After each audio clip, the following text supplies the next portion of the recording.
The topics we discuss are many. No story too bold to talk about. Strictly our own opinions. But they are opinions from people like you. Welcome to the NAKE'd podcast. Another day, another dollar. It's Norma. I finally got my Pegasus. Hey, it's Keelan. The government has a car that runs on water, man. It's Ethan. Hey man, I shut up for the podcast. What next? It's your damn tech guy, Alan.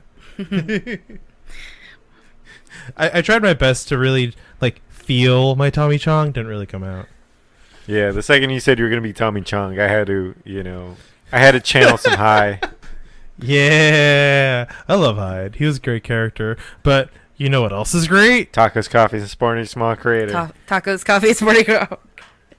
Visit our Patreon, guys. www.officialmillennials.com. Links to everything there. But other than that, there are currently 4 states that have the highest probability of having marijuana for adult use legalization on the ballot this coming November. Which states are those? It's New York, which it's looking more like 2022 as opposed to 2020.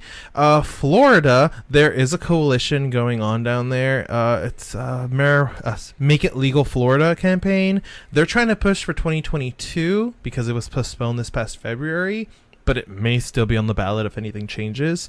There's Ohio with not much kind of preventing them from legalizing marijuana. So that'll definitely be on there. And Missouri. But it's looking more like 2021, 2022. But still, there are very high possibilities of Florida, New York, Ohio, and Missouri legalizing adult use marijuana. I'm really surprised that Louisiana's not on that list, seeing as they've decriminalized it now. Yeah, I'm actually a little more surprised that Texas isn't on that list because Norma and I were discussing it, and Norma had mentioned that Texas may legalize it to try to make up for some of the lost tax revenue because of COVID-19. Yeah, I tried to find a little bit more information about that because it came out about February, March, right at the start of the pandemic. Mm-hmm. And I think the rush of everything, whether it's, the severity of the pandemic, plus riots, plus protests, plus everything else, I think that it's kind of been shuffled to the back burner. Oh, but yeah, as you were saying, I'm really surprised more states haven't presented it as an option to make up revenue. At least medical use. There's several people who are still suffering that could benefit from it. I don't know the science behind that, but I would say this just fiscally, it makes sense. Your states are losing money. I've seen things about, school semesters are going to look very different this upcoming year. Do schools even have the resources? What about schools in underserved communities, where they may not have internet access at home, or they may not have, it's not a necessity, quote unquote. Or this. So on that, real quick, just a side note for my SpaceX buffs. They announced in 1 month they have to prove that their plan's going to work with Starlink so that they can continue to getting funding from the government for providing internet to rural areas. Oh, that's going to be awesome. I completely forgot about Starlink. So let me just a quick sidebar off your sidebar. Sidebar off the sidebar. Sidebar. Is Starlink the Grizzle of today's times? Grizzle from Parks and Rec. No, I always thought it was going to be more like the guy from Kingsman, the first one. Samuel L. Jackson plays. Yeah, Samuel L. Jackson, where he gives everyone free cell phones in the whole world. Oh, yeah. Oh, okay. But no, Starlink, from what I've read, I believe it's the first step on to colonizing the moon. And then once we colonize the moon, we can launch the Starship from the moon and head to Mars and back from that point. That's exciting. It is exciting. I would be excited to see legalization in more states. I think from a federal standpoint, even in these states that's legal, it's still considered illegal on a federal level, right? Yes, it is. Okay, so I think it needs to start at the federal government. The federal government should say, you know what, like, we'll decriminalize it federally, and it's up to you, the states, to decide what you want to do with that. Exactly. That's the only real course of action I see on it. You know, Yeah. I think the infrastructure has been built around hemp, so it's ready to roll. You have investors eagerly. I mean, I know I'm invested in a couple different marijuana companies. Just Yeah, same here. when it kicks off, I want to be there. You know, and you can pick up a couple hundred shares. You know, for $500 now. You know. Yeah, they're really cheap. You pick up 500, or you pick up a couple hundred shares now. If it all kicks off, you know, you got some money in the bank. Not money in the grave, money in the bank.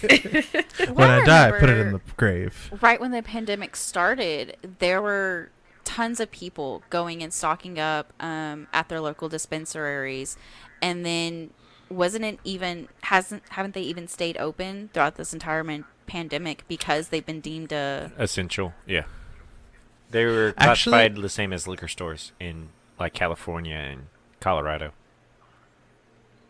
Yeah, I had heard that in Colorado they were delivering to everyone and their mothers. Well, I mean, vape stores here in San Antonio were delivering. Yeah, I had vape juice delivered to me, which was kind of cool. But yeah, I would imagine it would be like a puff service, you know, in legal states. A puff service. I stopped buying my vape juices here in stores in town. Instead, I buy solely online just because the prices are so much different. Aren't you worried about like okay, so I don't know if you remember a couple months back or not, but there were illegal THC tanks that were going around and killing people. We did an episode. Don't you have the same fear towards buying vape juice online?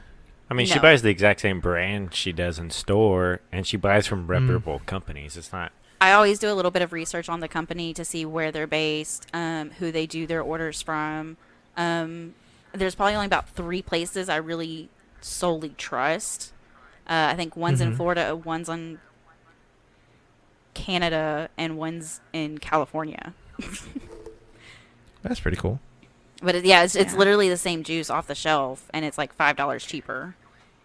Well, they passed a law like a year or so ago about you had to had your vape juice packaged and it had to pass certain tests. Like they couldn't make your juice in house anymore. Like you had to, they had to be pre-packaged. So I think like with that, it's a little bit different precautions because those cartridges for THC probably aren't regulated yet. Oh, definitely not. So that's some of the reason why I think they need to decriminalize it. I mean, the product is already out there on the street.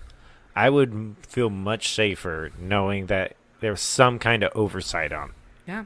I mean, and I think like a lot of people, the stigma has gone away a little bit more for marijuana because it does have really good effects in terms of like medicine. So anxiety, depression, Insomnia. it helps people. It helps people eat, that could be one. And then really looking at the chemical component of it and helping people. So speaking of helping people, I guess this could be a little bit subjective. I want to see what you guys think about just off of what you know, right? Like maybe you haven't really read about it and this is just like your first initial opinion on it. What are your thoughts on assisted suicide? We were just watching an episode of Star Trek Deep Space Nine. And I guess, I don't know, for some reason, it really clicked when you wanted to bring up this topic because I just watched this. And even though, it's a TV show, it was a little thought-provoking on this subject because they went to a planet that was given the blight. So they're born with this, and then they lived as long as it allowed. So some people got to live to their 40s. Some people died at childbirth, at 1 year old. And so the medicine man, instead of treating people, his job became easing them into death, pretty much assisted suicide. So they are not dealing with the disease anymore. And you go, wow, that actually makes a lot of sense. You see, that seems really humane and all this. But then, of course, Dr. Bashir shows up, right? And he's going to cure it. So his point of view is, there is something I can do to help you. It's just going to take me some time. But their point of view is all hope was gone. So, I guess, long story short, at the end of it, you looked at it as they were getting assisted suicide because they were giving up on life. They didn't have anything to live for because they thought they all had a disease. Or, they all had a disease that was going to kill them. But luckily, the doctor, he was able to give their life back meaning. Well, in a way. So he was able to create a vaccine that when you give it to the pregnant ladies, their children were born without the disease. So their race now had a chance to repopulate. Oh, I see what you mean. There was nothing he could do for that generation, but he could save their future generations. Oh, okay. I got you now. But yeah, that was what the story of the episode was. But it did give a good perspective on, is it giving up too soon? Is there a way you can kind of get through? Like, where are you going to draw the line on assisted suicide? Like, what do you deem essential enough for it? Right. What do you think? I'm definitely for assisted suicide if you're, older, you're just in a lot of pain, maybe even like sick with an illness that'll eventually kill you. Like, I'm definitely for assisted suicides. I've got no kind of. I can't say no to people who are suffering. I mean, this subject is such a controversial subject, just in terms of morality, right? Mm-hmm. It's also a topic of conversation in the medical community, because what are your duties as a doctor? To care, to do what's best for your patient. Do no harm. Yeah, do no harm.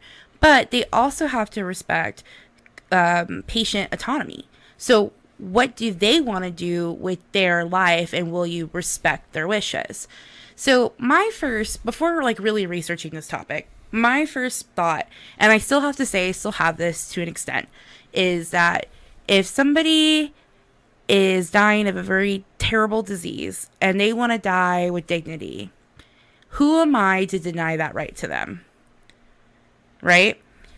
But the same token of it, I've always felt life has value and life is sacred to me. So it kind of takes me back to the movie The Incredibles. Mm-hmm. So you remember how Mr. Incredible got sued by the man who jumped out of the building? And the man who jumped out of the building said, he says, "I saved your life." And he says, "No, you ruined my death." So ever since really thinking about this topic, I've been thinking a lot about that. What kind of stipulations can we put in? But at the end of the day, you either have the value that life is inherently valuable, or you have the value of life is valuable, but there's stipulations. And is that moral? Well, I can say with on a little personal note, at the beginning of this year, my grandfather passed away, right? He was withering away for years, and we got there, and his last few weeks, or his last week or so, the doctor pretty much said, "Here, if you give him these pills, he will just kind of go to sleep." Mm-hmm. And his body won't recover from it. Mm-hmm. So I guess they kind of gave that option in a way, but I don't know. With the doctor, he did it in a very professional manner, so it didn't seem wrong in a way. But well, that's the other part of it, though. There are states here in the U.S. where assisted suicide is legal, and you do have to go through a psych test to make sure you're of sound mind to make a rational decision for yourself. But 90% of those people that got through that psych test did not have, their cases weren't related to pain or a terminal illness. They were actually 90%. So only 10% to me have a quote unquote valid, what do you consider valid? But to me, a valid reason. The other ones were just, my life has no meaning and I want to die. So that puts it in perspective to me. And this was taken in Oregon in 2017. Anybody wants to look up the study. But that to me is just like, okay, that's where I draw the line. Because if a 20-year-old is coming to me, let's say I'm a doctor, and saying my life has no meaning and I want to die, I couldn't in good conscience help that person end their life. But if you don't end their life, they're going to go and try to commit suicide anyway. But that's a personal choice. I think in a situation like that, there should be a sort of therapy with that person. Give them, say, hey, let us work with you for, 3 months, 6 months. If this is still something you want, then okay, we will help you. But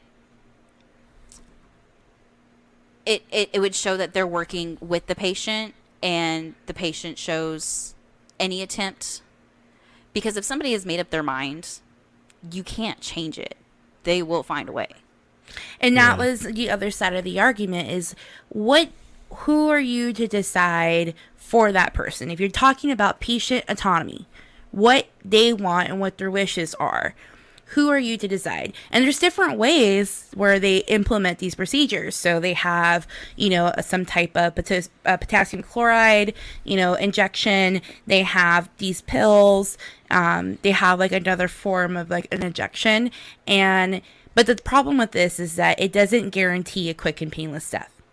There could be a chance you have pain or you have some type of, I don't know, like a bad experience. Instead of it being quick and painless, it's prolonged. And as a doctor, they're implementing that and they're harming their patient. So how does that interfere with their conduct, basically? Their code of conduct. So thinking about it now, the only way I'm okay with it is if the patient is already in hospice. Mm-hmm. Yeah, I can agree with that. I mean, my grandmother was in hospice for like a month before she passed away. And she looked like she was in a lot of pain. Yeah, if you're already in hospice and you ask for it, I think it should be okay. My thought process is this. It would be the same thing if me, like a relatively healthy 28-year-old, were to get in a car accident and I'm brain dead, right? And I'm just a vegetable. I would want you to pull the plug. I do not want to be a burden. There's no chance I'm going to come out of that. I am completely brain dead. I am not a person. That's not life to me. Pull the plug. And that's my personal decision. But same, yeah. If I'm 28 years old and I go through horrific traumatic experience and I want to end my life, to me, you still have a chance. If I'm brain dead, I don't have a chance. Yeah, I can see that argument. I mean, if you're struggling with something intense that you just cannot deal, or you feel like there's this burden on you that you can't complete, get some fucking help. Therapy, man. Well, that wraps up another great episode. Thanks for joining us. Find our memes and other great content on Twitter and Instagram at OG_the Naked Pod. Run over to our website, officialmillennials.com, and you'll find our wonderful blog, some notes here and there from others, and a link to our Patreon, where for $1 you become a patron. What do we get out of the $1 patron? All of Alan's love and respect. I'm okay with that. And a handwritten note. No handwritten note. My handwriting's shitty. While you're on the internet, definitely hop over to our Twitch and Mixer channels. On Twitch, we're Official Millennials. On Mixer, we're Official Mills. We will be trying to do some streaming this summer, so definitely check that out. Maybe we'll have a live show, and I will be doing streaming Mondays and Thursdays over at Mixer and Twitch. My handle is PeachZ90. Don't forget to subscribe to our YouTube channel. where you can find all of our episodes with a little extra fun mixed in. Thanks for listening, guys. Thanks, everyone. Bye. Bye. Bye. We love you. This is an official Millennials production.